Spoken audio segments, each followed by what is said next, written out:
Como é que a natureza ela tem um poder tão destrutivo assim, se ela é boa? Próximo. Criança. Criança é felicidade, alegria, união. Mas quem tem filho sabe, quem está na escola sabe, e criança também é a expressão mais simples da natureza humana. Porque criança só brinca ou sai no tapa também? Criança, você olha, estão felizes, sorrindo e brincando. Você vira e volta, estão brigando em disputa pelo mesmo brinquedo, não é? E são capazes de sair na mão por causa disso. Estou errado? Né? Quando você olha para algum contexto mais próprio da escola, nós estamos vendo já há um bom tempo, e esse ano ele foi de forma muito carregada, né? A violência presente na escola. Mas a gente, de certa forma, sentiu muita violência externa à escola, a violência que chega à escola. Mas e a violência dentro da escola? Produzida pelos agentes da escola, ou principalmente pelos próprios alunos, pelas próprias crianças. Então a gente tem ali a imagem de uma criança oprimindo a outra e, algo emblemático da nossa época, o celular para mostrar, certo? Expor a violência, né? Como algo que merece ser exposto, visualizado, com sentimento de força. Você tem uma menina no canto chorando, enquanto tem outras no fundo dando risada.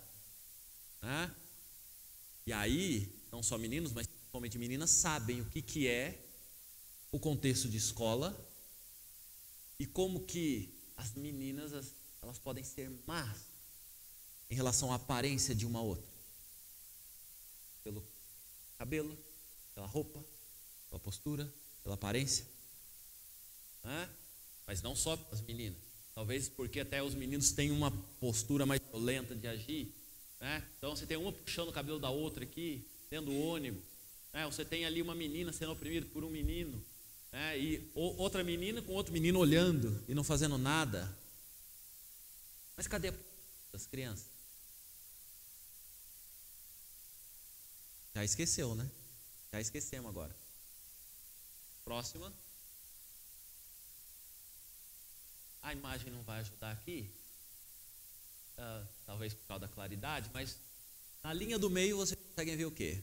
Pessoas caminhando. E atrás delas, e ao redor delas, o que eu tenho? Destruição. Um campo, uma cidade, um bairro devastado pela guerra. Então você tem tudo destruído ali. Não tem nada, não sobrou nada.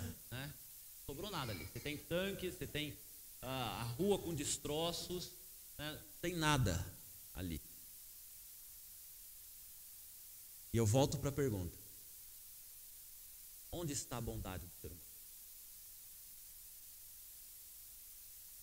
Cadê as mãozinhas juntas? Cadê todos unidos? Pela paz, pelo convívio harmônico. Quando nós olhamos para a humanidade e olhamos para as primeiras imagens, nós somos levados a pensar num ser humano bom e nos esquecemos da atrocidade que o próprio ser humano pode fazer desde a terra. Mas o que é o ser humano então? Ou como que eu olho para esse ser humano e como que eu penso as relações humanas? Esse é o cerne de tudo que a gente estudou, de todas as filosofias, ideologias, de tudo aquilo que nós pensamos como humanidade e que nos construiu como sociedade, nos trouxe até aqui e continua moldando as relações humanas, não só as relações humanas, mas a forma de nós olharmos para a natureza, para a criação de Deus, na nossa relação com ela e dela conosco. Tudo isso está está influenciado por algo que já existe há muito tempo. Desde que o mundo é mundo, praticamente. E que muitas vezes nós nos esquecemos. Principalmente como igreja. E somos fortemente influenciados pelo consumo que nós fazemos de arte, de cultura, porque tudo aquilo que é exposto, vendido, anunciado, seja pela música, seja pela arte da pintura, da fotografia, do vídeo, e aí eu posso ir para a novela, posso ir para o cinema, posso ir agora num contexto mais moderno ainda, né, mais contemporâneo, quando eu vou para as redes sociais, para os perfis.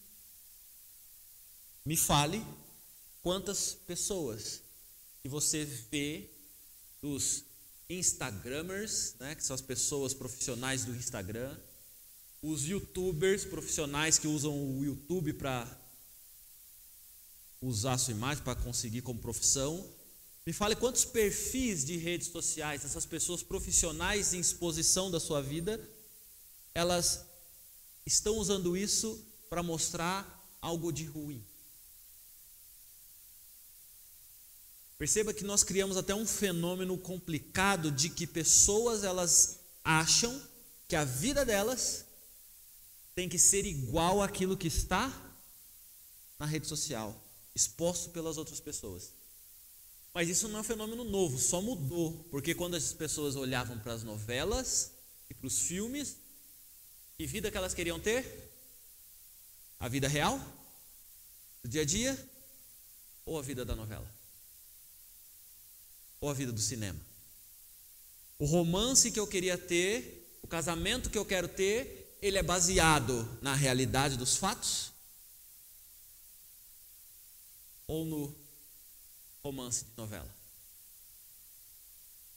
E que pouco importa o que de fato acontece ali, porque o importante é ser feliz. Você buscar a sua felicidade. Os outros se adaptam a isso. Percebe que a gente só está mudando, né, a plataforma, o recurso de influência. E talvez agora com uma potência muito maior, né, se aprisionar em uma caixinha. E falar, o mundo é isso. E se você não gosta disso, mas não tem isso, então você precisa mudar. O erro está em você, o erro está na sociedade. Onde está o cerne de tudo isso? Vamos para Romanos, capítulo 5. Romanos, capítulo 5. Onde Paulo, depois de fazer um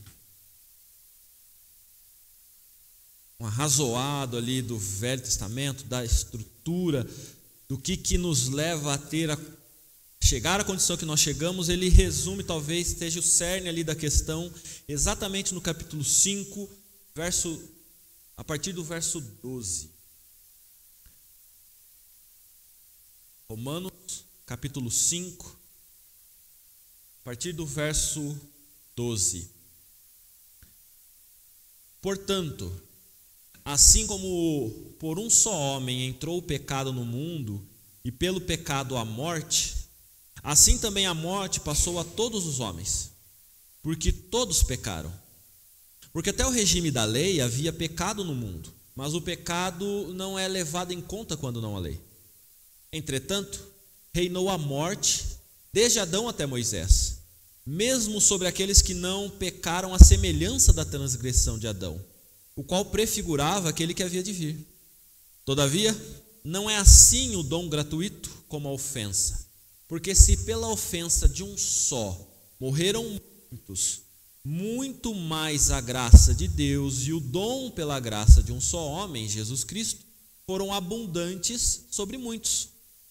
O dom, entretanto, não é como no caso em que somente um pecou, porque o julgamento derivou de uma só ofensa, para condenação, mas a graça transcorre de muitas ofensas para a justificação. Se pela ofensa de um e por meio de um só reinou a morte, muito mais os que recebem a abundância da graça e o dom da justiça reinarão em vida por meio de um só, a saber, Jesus Cristo. Pois assim como por uma só ofensa veio o juízo sobre todos os homens para a condenação, assim também, por um só ato de justiça veio a graça sobre todos os homens para a justificação que dá vida. Porque como pela obediência de um só homem muitos se tornaram pecadores, desobediência de um só homem muitos se tornaram pecadores, assim também por meio da obediência de um só muitos se tornaram justos. Paulo, ele chega num divisor. Ele fala, olha, nós precisamos entender que Cristo, pode passar para a última imagem, Cristo é a referência. Porque da mesma forma que chegamos até hoje numa condição de separação de Deus por meio de Adão, esta condição só muda a partir de Cristo. O resumo da história é esse. Quando as pessoas se voltarem para Cristo, homens, mulheres, crianças, filhas, sociedade se voltar para Cristo, nós teremos os problemas resolvidos. É isso que Paulo está falando. Parece simples. E de fato é quando nós olhamos de forma resumida. O problema está na nossa visão disto tudo contaminada. Porque o que nós esquecemos nessa história toda? O que nós esquecemos quando nós olhamos a graça de Deus que nos trouxe até aqui? Vou exemplificar. Quando você conhece uma pessoa e essa pessoa, ela sorri para você, qual que é a primeira coisa que vem na sua cabeça? Quando você olha para a imagem de uma pessoa idosa, uma velhinha, cabelo branco, sentadinho na praça, dando pãozinho para a pombinha. E vem amém sobre essa pessoa, sobre esse indivíduo. Quando você vê as crianças brincando no parquinho, te vem ao coração? Bondade.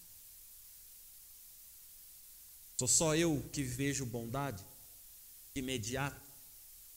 Sou só eu que olho para essas imagens e as tenho como um padrão na minha mente de pessoa idosa? Olha só que pessoa que chegou, venceu a vida, agora ela está lá com toda a sabedoria, conhecimento de vida, está descansando. Sou só eu que vejo isso? Sou só eu que vejo, ai que lindas crianças brincando, olha só que coisa mais linda. Exemplo para o ser humano que não olha para as diferenças, está lá brincando, feliz, interagindo. Sou só eu que vejo essa bondade? Mas o que a gente esquece nisso tudo? A gente esquece a natureza humana. A gente esquece que o ser humano, segundo a palavra de Deus, ele não é o que a gente imagina. Nosso coração não é o que nós imaginamos. Pouco importa a idade, a condição financeira. O ser humano, ele não é bom. Como é que eu sei disso? Vamos olhar para exatamente onde Paulo se refere. Gênesis, vamos voltar lá para Gênesis? Gênesis capítulo 2. Onde nós vamos ter, tem Gênesis capítulo 1, toda a criação. Tudo que Deus fez dia após dia era. Os versículos terminam com bom. Deus fez e Deus viu que era bom. No capítulo 2, após criar a humanidade, o ser humano, Adão e Eva, Deus viu que era muito bom, correto? E Deus descansa no sétimo dia, porque toda a criação dele era boa, perfeita, harmoniosa.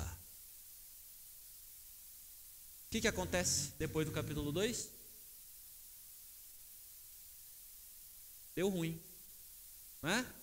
Porque a partir do capítulo 3, o que acontece? Nós temos homem e mulher, auxiliadora idônea, feita carne da minha carne, osso dos meus ossos, apropriada, ajustada para me completar. O que acontece? Separação, acusação. Mas não só um cisma entre homem e mulher. Mas veja que eu estou fazendo um cisma humanidade e Deus. Por quê? Porque quando Deus se aproxima na virada do dia, assim como era costume, para conversar com o homem, onde está você, Adão?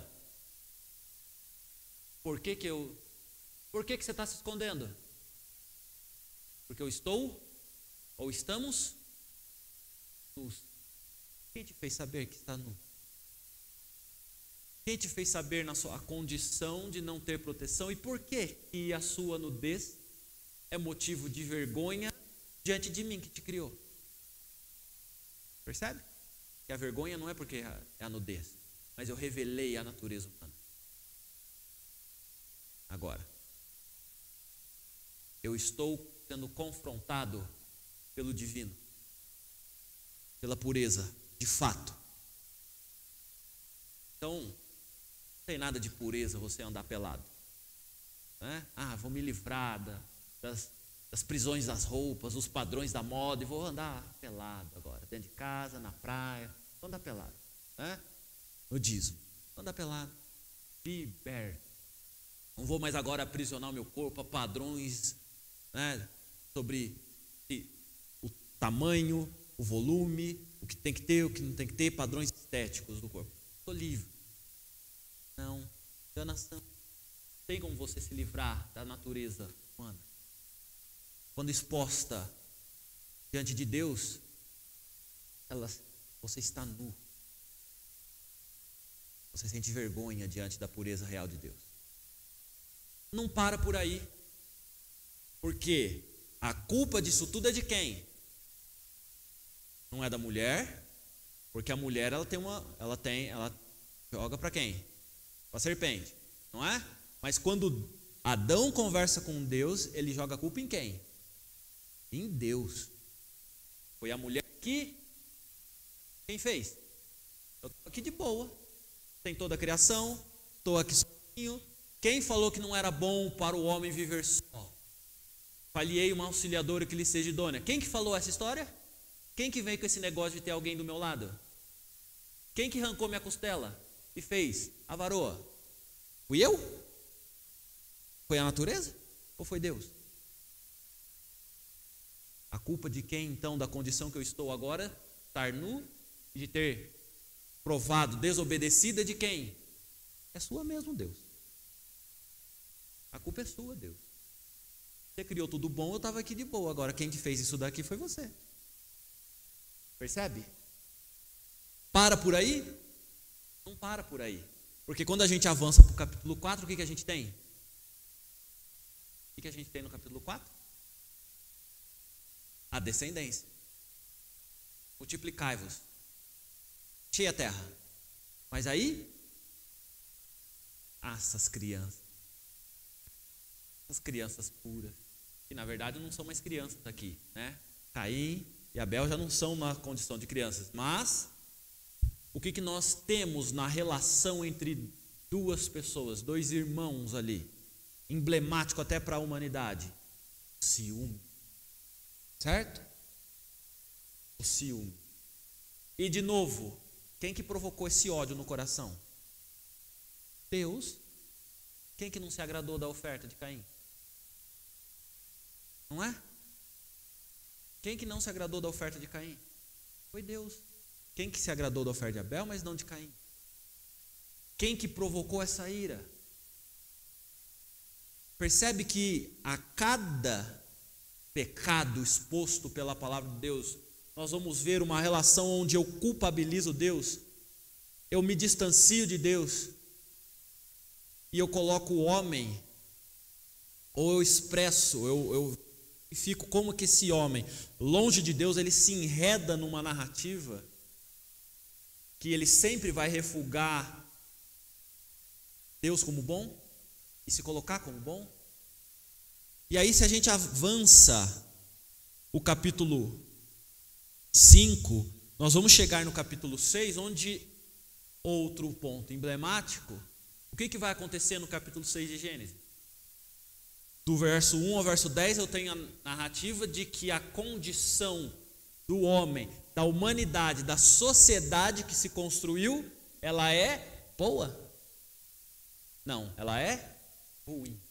A ponto do verso 11 começar a narrativa do que Deus planejou para exterminar essa ruindade da terra, digamos assim. Vamos resetar isso, vamos começar do zero. E aí vem o dilúvio, correto? As pessoas se negam a aceitar o fato de que Deus está no controle e que Ele vai mandar chuva. Mas logo depois que a Noé, homem segundo o coração de Deus, usado por Deus para recomeçar a história, o que acontece? A partir de Noé, logo depois que sai da arca, o que Noé faz? Enche a cara? Olha para o capítulo 6, 7, 8. Depois que sai da arca, capítulo 9. Tudo isso.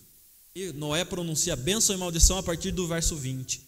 Veja que tudo aquilo começa de novo, mas não da forma como Deus havia planejado. Entre aspas, por quê? Porque tudo estava nos planos de Deus, lógico, né? Mas o momento agora não é da gente analisar isso, mas o fato é, a natureza humana está contaminada. O ser humano é mau, por essência, a partir do pecado. Esta é a condição com que nós nos encontramos. É isto que Paulo fala lá em Romanos, capítulo 5, quando ele fala: por um só homem entrou o pecado.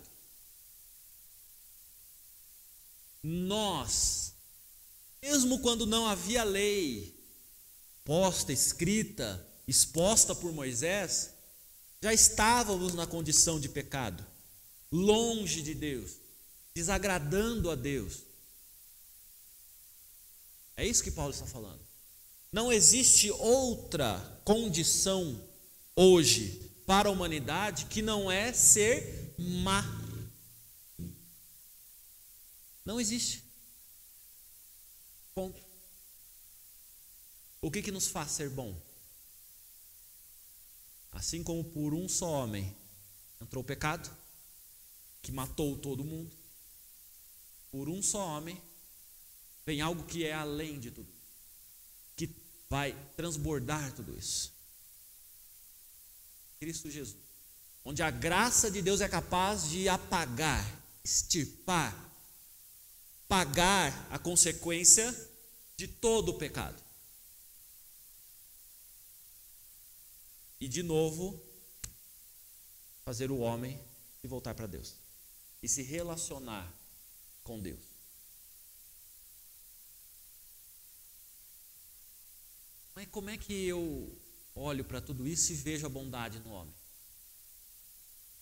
no ser humano? Porque eu sei para vocês, mas acaba de dar um curto na minha cabeça, porque eu olho para o ser humano e eu vejo coisas boas. Vocês conseguem ver pessoas boas? Pensem em várias pessoas que vocês conhecem. Agora, de todas essas pessoas que vocês estão imaginando, tirem aquelas que não são cristãs. Tire todas as pessoas que não são cristãs. Todas as pessoas que você conhece, tire todas aquelas que não são cristãs. Você consegue ver dentro dessas pessoas, esse grupo de pessoas que não são cristãs, pessoas boas? Fazem o bem? A você, a si mesmo e aos outros? Conseguem ver? Vamos olhar para a sociedade? Tire a igreja cristã, tire os cristãos da sociedade. Você consegue ver coisas boas acontecendo na sociedade? Você consegue ver pessoas agindo em prol de outras pessoas, da natureza, da sociedade, abrindo mão até mesmo da sua vida em prol de várias coisas, para ajudar as outras pessoas e a sociedade? Vocês conseguem ver isso? Como é que eu explico que o ser humano é mau? Como é que eu explico isso que aparentemente é bom? Ou que de fato é bom, que o ser humano é mau? Esse é o conflito que nós somos colocados quando falamos para as pessoas que todos nós precisamos. Porque quando nós falamos para uma pessoa, você precisa se arrepender dos seus pecados, o que elas falam para a gente? Mas eu sou um bom pai, sou uma boa mãe, eu cuido da minha família, eu sou um bom funcionário, sou um bom patrão, eu ajudo as pessoas, dou cesta básica, faço trabalho voluntário, ajudo aqui, ajudo ali. Se meu vizinho precisa de ajuda, eu vou lá, ajudo ele, eu dou conselho. Eu faço tanta coisa em prol da humanidade. E você vem falar para mim que eu sou pecador e que preciso de Cristo Jesus? Quando nós já fomos confrontados ao apresentar Cristo Jesus? Porque a premissa é: eu faço coisas boas, eu não preciso. A gente não entende isso, a gente não consegue avançar e de fato mostrar que, apesar de fazer coisas boas, o ser humano é mau. Em essência nós somos maus. Porque o que nos motiva a fazer as coisas boas? Pergunte para a pessoa: por que você é um bom pai? Por que você é uma boa mãe? Por que você é um bom vizinho? Por que você é um bom funcionário? Em certa medida a resposta, direta ou indireta, vai ser: porque plantando é o que se colhe. Se eu plantar coisa boa, eu vou colher coisa boa. Portanto, a minha negociação, a minha relação agora é de negociação. Eu vou fazer algo bom porque a energia do universo vai trazer coisas boas para mim. E se eu plantar coisas ruins, eu vou colher coisas ruins. E não porque eu preciso ser bom. Porque eu reconheço a necessidade, de fato, do outro. A necessidade é minha. De valorização do meu eu. De apaziguar a minha alma. De trazer uma tranquilidade, uma esperança. De trazer conforto. E por isso que eu faço o que eu faço. Eu não estou pensando no outro. Estou pensando em mim. Essa é a essência da bondade que nós expressamos na maioria das vezes. Quando não, motivada por aquilo que de fato é verdade, Cristo Jesus. Converse com qualquer pessoa, por um bom tempo, e você vai perceber na fala dela que aquilo que a motiva a ser boa não são motivos ficáveis diante da palavra de Deus, mas vão voltar para um coração egoísta que quer se satisfazer. E mais, eu preciso disso para acumular coisas que eu posso trocar por um plano superior, onde eu vou ter paz eterna. E aí qualquer matriz religiosa que você escolha, né, e até mesmo para muitos quando eu olho globalmente, cristãos, e isso a gente pode olhar no cenário brasileiro evangélico, você acumula muitas coisas para poder barganhar com Deus. Por que você faz coisa boa? Porque é assim que Deus me abençoa. Por que você dá o dízimo, dá dinheiro para as pessoas? Por quê? Porque quanto mais eu dou, mais eu recebo de Deus. Porque quanto mais o meu coração é generoso, mais o Senhor vai me abençoar. Quer dizer, mais rico eu vou ser, mais posses eu vou ter. Ah, mas quanto mais dinheiro eu tenho, mais eu abençoo as famílias, os empregados. É? É isso mesmo? Sei. Qual que é a natureza humana? Por que eu estou me relacionando com Deus? Vamos olhar para as igrejas então. Vamos parar agora de falar dos outros, vamos falar de nós. Por que nós nos relacionamos com Deus? Por que muitas pessoas estão se relacionando e buscando e as igrejas estão abarrotadas? Muitas delas. Porque a mensagem que é pregada não só de prosperidade financeira, mas é algo que conforta o meu coração. É uma mensagem boa, que eu sento numa poltrona agradável, tem uma meia luz ali, que eu sento e relaxo, como se estivesse no cinema, no teatro, em algum lugar, assim, na minha casa, e aí vem uma musiquinha de aquele negócio bem zen, e o pastor falando, e conduzindo, e falando comigo, e falando de coisas boas, e do que eu posso ser, como eu posso melhorar, e como Deus é bom, é amoroso, vem ao meu encontro, estende a mão, e sempre que eu precisar de ajuda, Ele vai estar pronto, falando, vem aqui meu filho, eu te abraço, eu te amo, vem cá para eu te beijar, e aí termina, vamos lá, vamos para a lida do mundo, que agora eu estou renovado, as energias aqui estão carregadas. E o seu pecado? Homem miserável, que a palavra de Deus nos coloca como miserável, como pecador, como alguém que afronta Deus. Quando que é confrontado? Quando falam e dão de dedo na nossa cara que aquilo que eu estou fazendo é contra a palavra de Deus? Quando foi?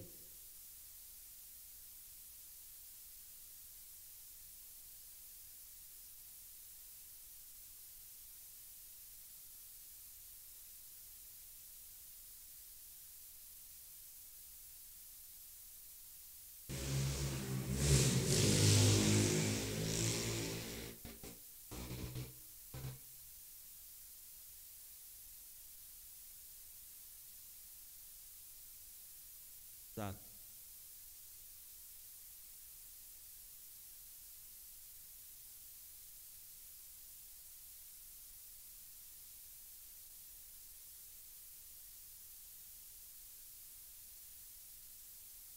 Sim.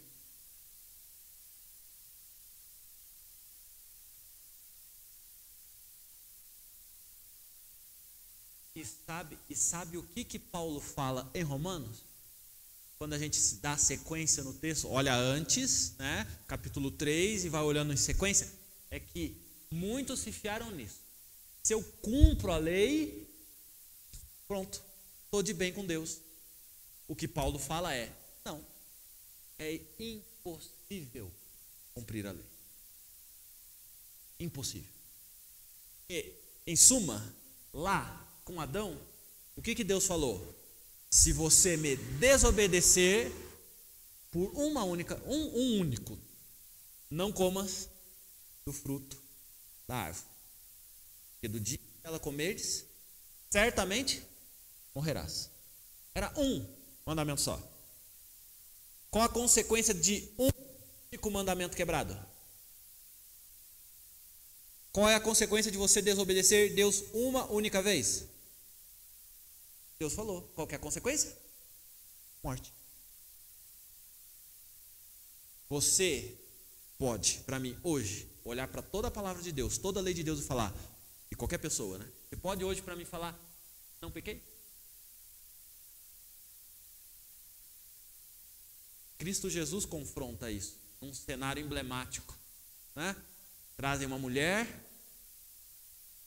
supostamente acusada de adultério, mas é só a mulher, não tem o homem, né? Porque se adultério, você não adultera sozinho, né? E aí, Jesus, e aí? Jesus é bom, o que você vai fazer agora? Ou você vai dar conta da lei, ou você vai agradar a população que está aí com você. E aí? Jesus fala, aquele que não tem pecado, atire a primeira pedra. Aquele que não tem pecado, seja capaz então de acusá-la e condená-la. Aplicar a lei de Deus, a morte. Quem que sobra nessa história? O único que não tem pecado, capaz de fazer aquilo. E o que ele expressa na sua fala? Mulher, quem está? Onde estão aqueles que te acusam? Estão carregados pelos seus pecados. Reconheceram na palavra de Cristo que eles não tinham condição de acusar alguém, porque eles também eram pecadores, tanto quanto ela, por outros pecados e outros motivos. Estou longe de Deus, estou morto. Esta é a minha condição diante de Deus. Inicial, estou morto nos meus delitos e pecados. Se eles não condenaram a morte, tampouco eu. Vá, porque não é assim. As mensagens hoje elas falam assim: se ninguém te condenou, quem sou eu para te condenar? Né? Quem é você para julgar? Ninguém tem que julgar ninguém. Todo mundo tem que viver sua vida em paz, numa boa. Você se aconselha naquilo que você quer, né? Cada um sabe o que é melhor para si. E vamos seguir assim, porque isso que é bom para as pessoas, para a sociedade. Cada um faz o que está na sua cabeça e todo mundo fica feliz e está tudo certo. Jesus não para a mensagem por aí. Ele fala, vá e não peques mais. Abandone sua condição de pecado. Se volte para Deus. Reconheça a natureza pecaminosa, se arrependa dela e não pratique mais. Essa é a mensagem da cruz. Mas a gente só é capaz de fazer isso por meio de quem? Não por meio de Adão, que trouxe morte, mas por meio daquele que superabundou a morte com a sua ação. Se por um entrou o pecado, por um que é Cristo, entrou a salvação. Percebe? Percebe como que a palavra de Deus ela nos faz chegar no cerne de qualquer filosofia humana. Porque se você se lembrar, e se você não se lembrar, você vai lá no YouTube ver, né, as aulas anteriores, e aí você relembra, todos os ismos que nós apresentamos e tantos outros que possam aparecer, todos eles, a centralidade está em quem? No homem. Porque este homem é capaz de falar o que é bom para si, outros, para o universo. É a partir do eu, ser humano, que eu concebo as relações humanas, que eu estruturo o pensamento e a forma como devemos pensar e agir. É a partir do ser humano, que é bom, que nós estabelecemos as coisas. O problema de tudo é que o ser humano é mau. E não quando eu comparo eu com o outro. Porque quando eu comparo o eu com o outro, eu estou comparando o mal com o ruim. Estou comparando 6 com meia dúzia. O ser humano é mau quando comparado ao que de fato é bom. Quem é bom? Quem é perfeito? Quem era, é e sempre será. Simplesmente isso. Porque quando ele se apresenta a Moisés, em nome de quem eu vou? Diga, o eu sou. Percebe que não tem... Além disso, Deus fala, eu sou o que sou. Ah, e daí Deus?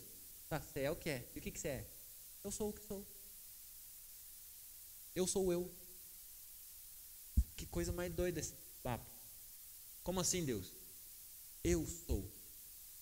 Tudo que passa a existir tem referência em mim. qualquer coisa que a humanidade possa pensar, passa a existir de fato e ser a partir de uma comparação comigo. E por mais que a humanidade negue, ela sempre vai se voltar para Deus. Porque afinal de contas, matar uma pessoa, pouco importa a forma, por que ainda hoje é vista como algo mal pela maioria das pessoas? Por que o fato de você se unir, constituir família, e por mais que você tenha concepções diferentes de família, mas o fato de você se agregar, se juntar e constituir um núcleo de convivência e de dependência chamado família, e aí eu estou ressignificando o contexto exatamente para expor que eu tiro aquilo que a Bíblia fala, mas aonde está o cerne disso, do desejo das pessoas constituírem família? Aonde está o cerne da questão das pessoas quererem amar um ao outro? Mesmo que eu tenha uma ressignificação do amor hoje, onde o amor é ser feliz, onde o amor é ter alguma coisa, e tiro o amor de Deus, e o amor que a palavra de Deus coloca, amor. Vamos usar o sentido mais amplo e genérico possível de qualquer significado da palavra amor. Por que as pessoas ainda elas esperam o amor? Manifestam o amor. Empatia pelo outro. Por que as pessoas ainda expressam aquilo que Deus fez? Porque querendo ou não, as pessoas sabem que isso é bom. Isso é bom porque vem do eu sou. Eu sou. O que vocês racionalmente, mesmo longe de mim, reconhecem como bom para vocês.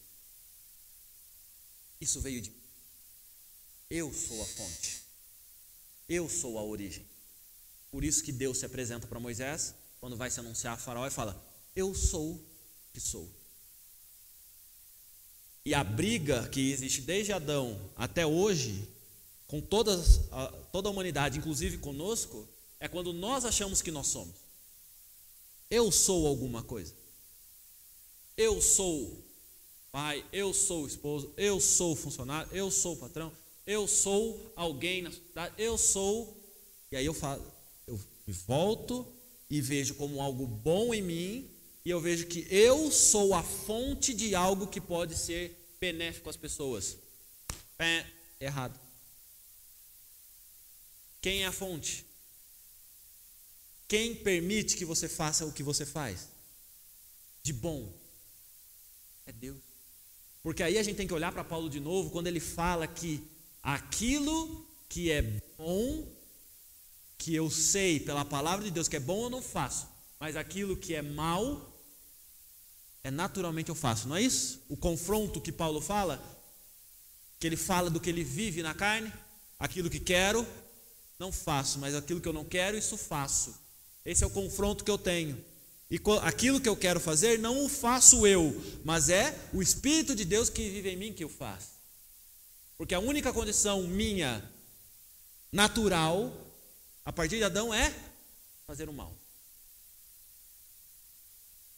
Porque eu sou o mal. E não porque as pessoas dizem que eu sou mal, porque eu me vejo como mal. Faz coisas ruins. Mas que quando eu olho para Deus,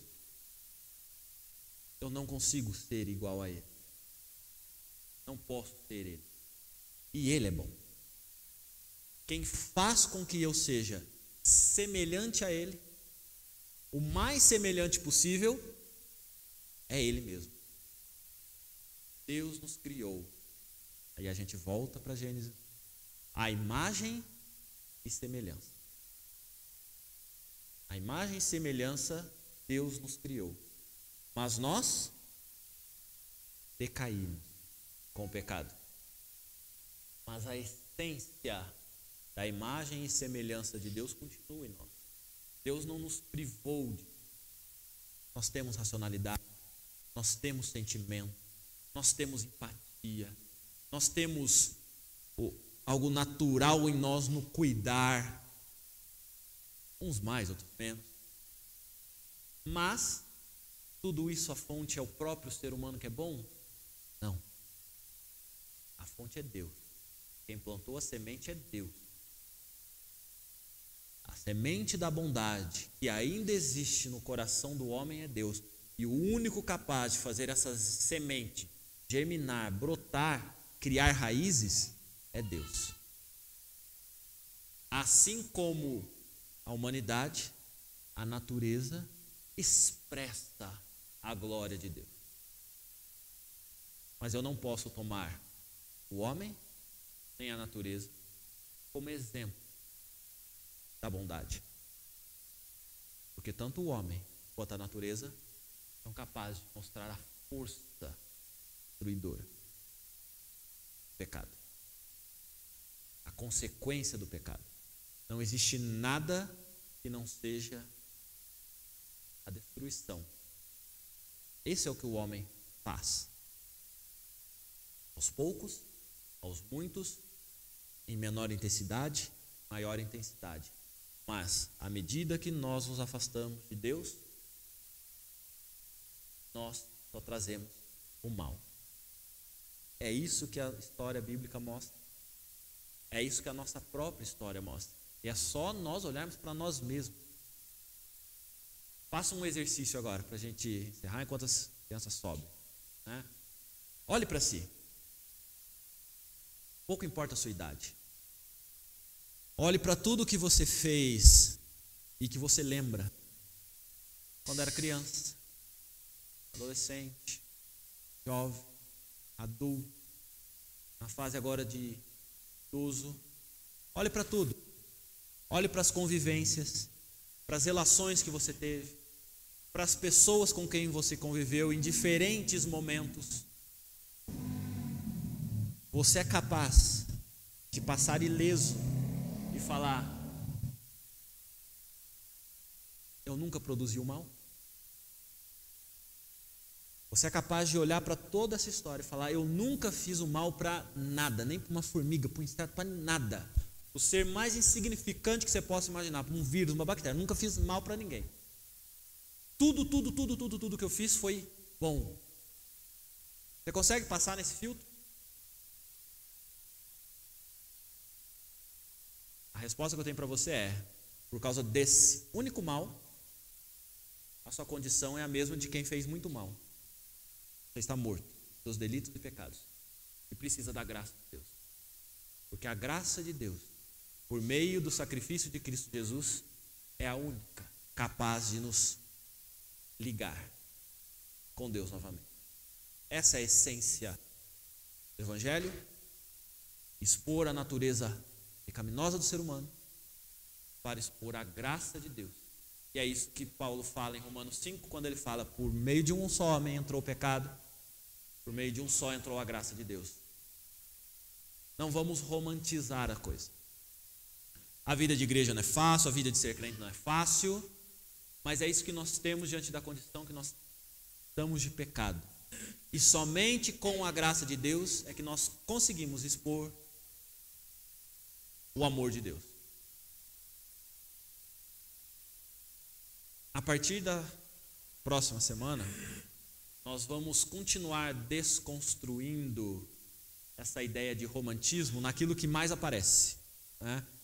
Que é casamento, família. Então nós vamos conversar sobre as falsas expectativas no casamento, como que isso se desdobra na sociedade. Bom, passo a palavra ao pastor, que vai ir com as crianças aqui à frente.